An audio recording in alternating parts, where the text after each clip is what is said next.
Hi, welcome back to the Launch Point Leader Podcast. My name's Lori. And this is Beau. And we're excited to be back here for another week to share with you a letter a listener has written in. If you ever want to write us in, just visit our website at launchpointleader.com. Today our letter says, Dear LaunchPoint, I spend a lot of time managing my team, but lately I've been spending more time managing my boss. To say the very least, my boss is scattered. They're full of ideas, but they just never follow through. They shift priorities and forget decisions we made, and sometimes just when I need them most, I feel like I can never contact them. I've started doing the work of steering the ship from the middle, translating their chaos into as much clarity as I can for our team. Reassuring my team that yes, we do have a plan, even if I'm the one writing it in real time. It's exhausting. I didn't sign up to manage my boss, but if I don't, the whole system shuts down, or worse, it breaks down.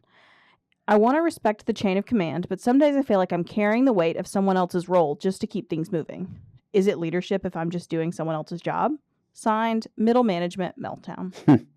So it sounds like this person that that the writer is describing may be an entrepreneur or a startup.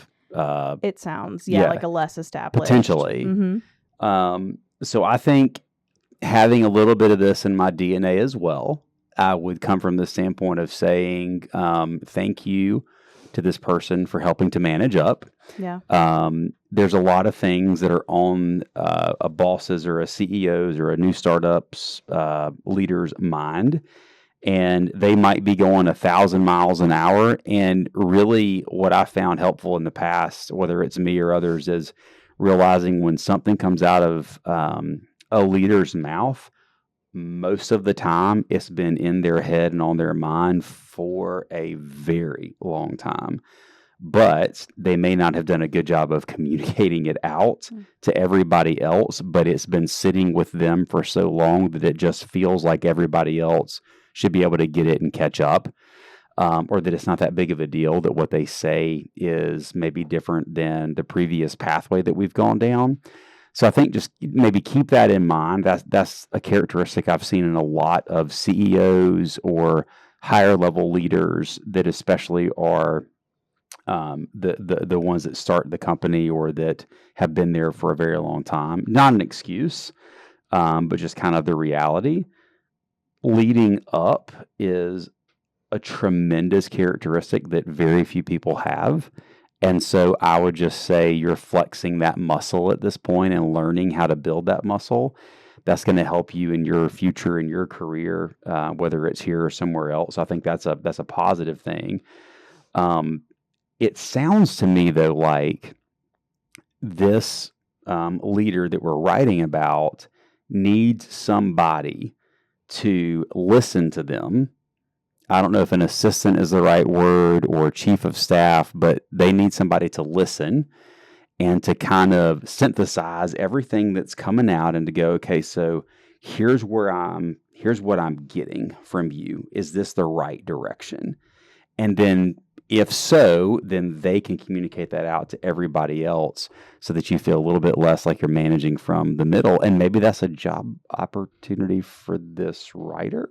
Yeah. Potentially. I mean, it sounds like they're kind of doing, because that's what I read or that's what I listen. Like they're doing that already. They're hearing everything that's coming from the boss and they're going, okay, how do I process this? How do I systematize it? How do I communicate it out to the team and give the team confidence, even when I don't necessarily have great confidence in the messaging or the direction that we're going.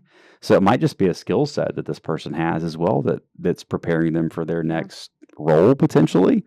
Those are probably the good side of everything. There's probably some bad sides of everything as well, but those are my initial thoughts. I don't know.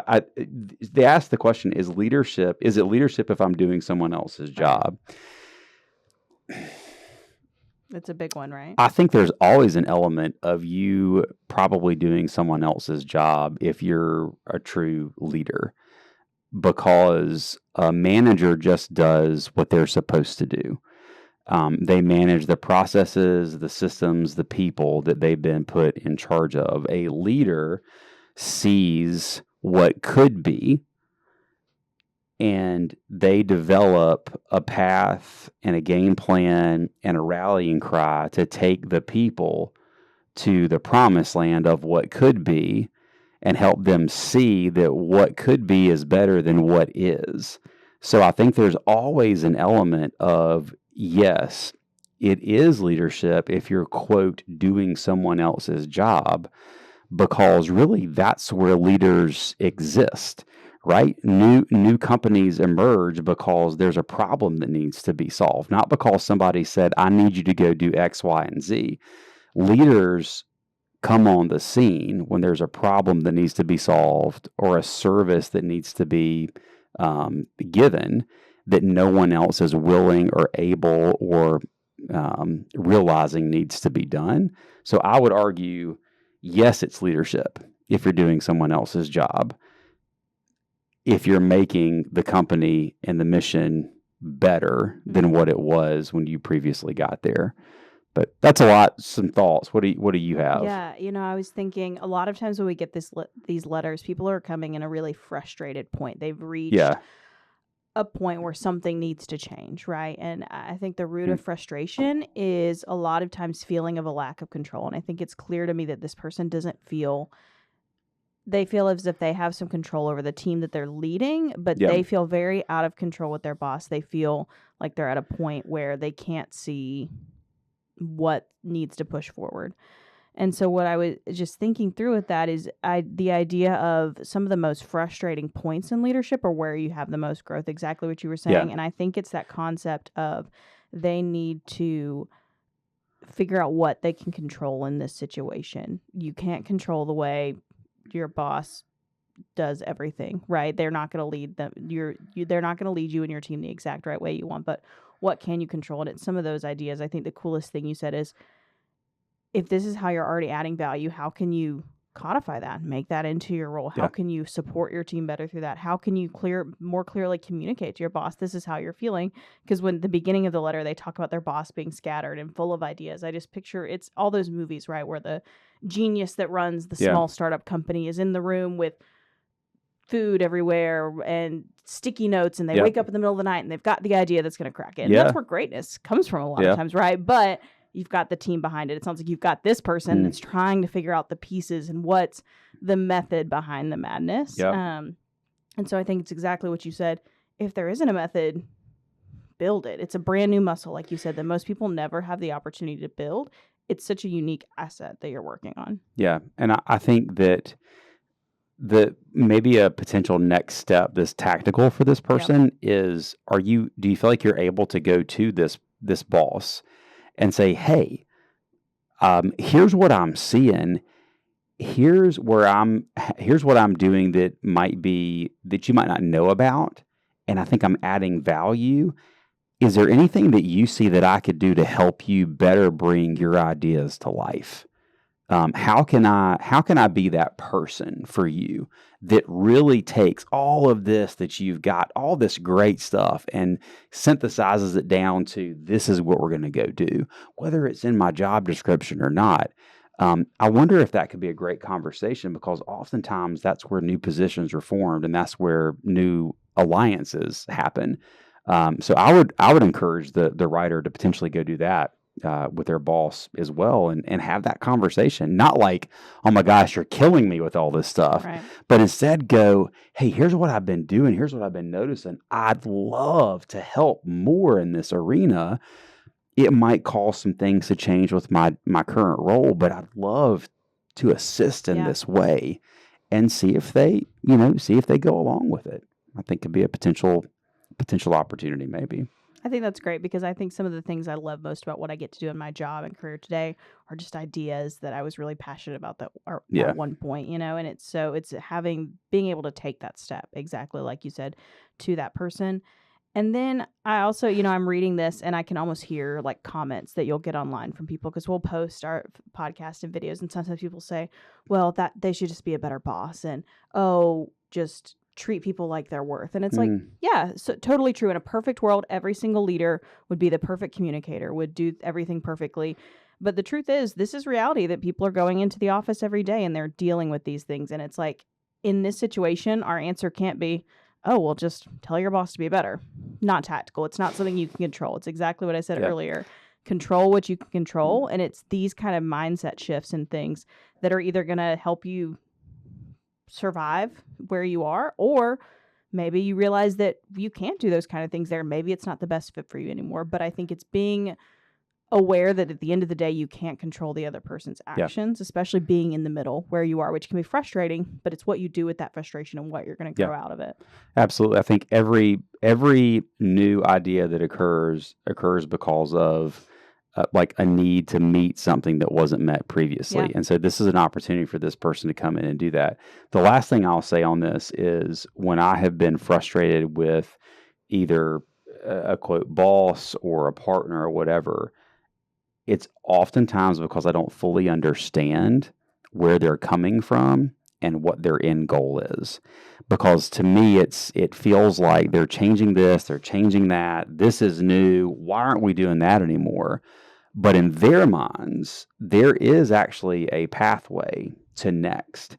And what I have found to be incredibly helpful is if they're willing to just sit down with them and not even say, hey, how can I help you? Or this is what I've been doing. Let me do more.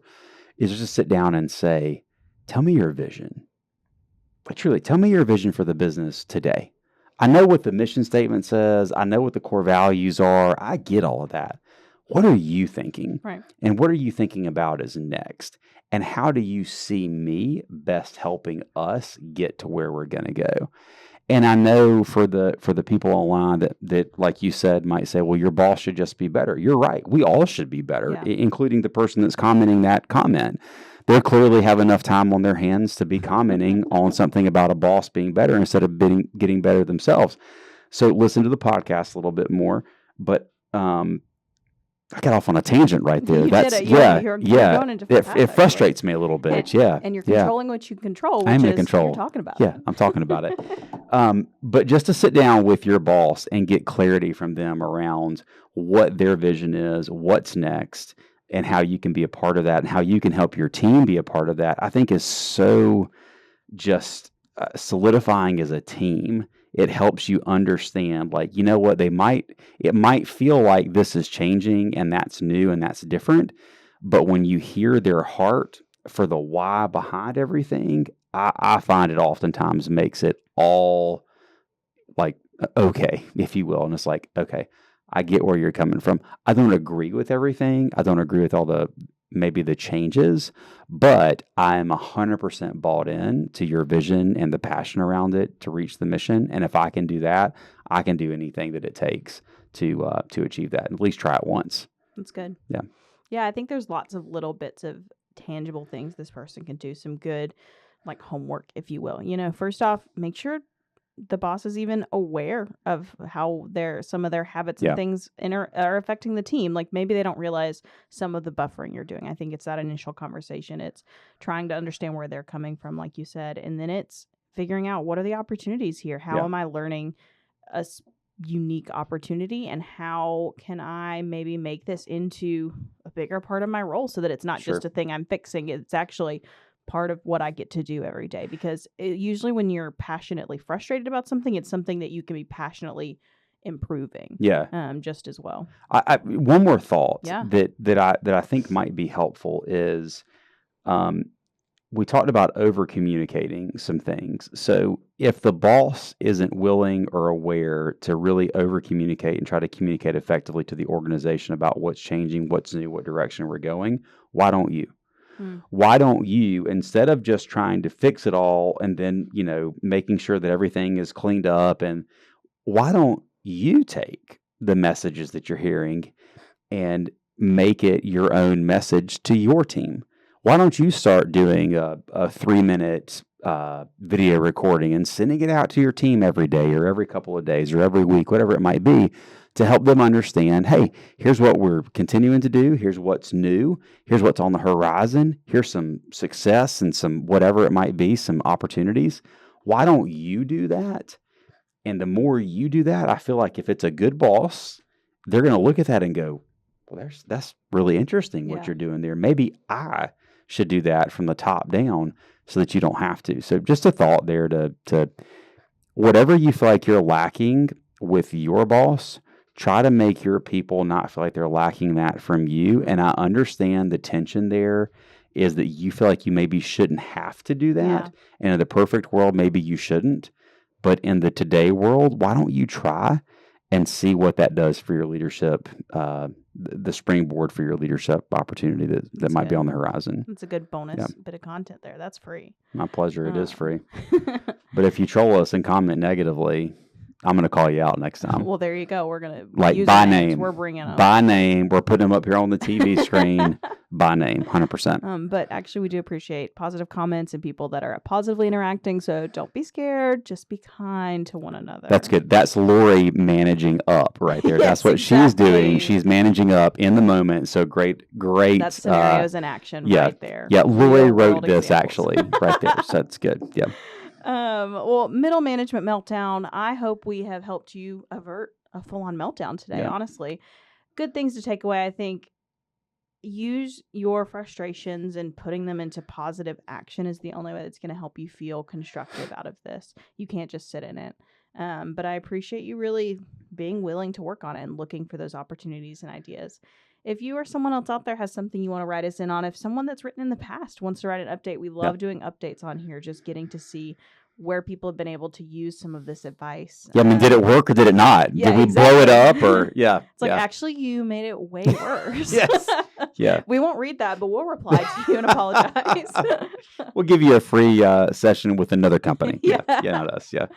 But you can always visit our website, Launch Point Leader. We've got a podcast page on there with all of our episodes, as well as a place where you can write in.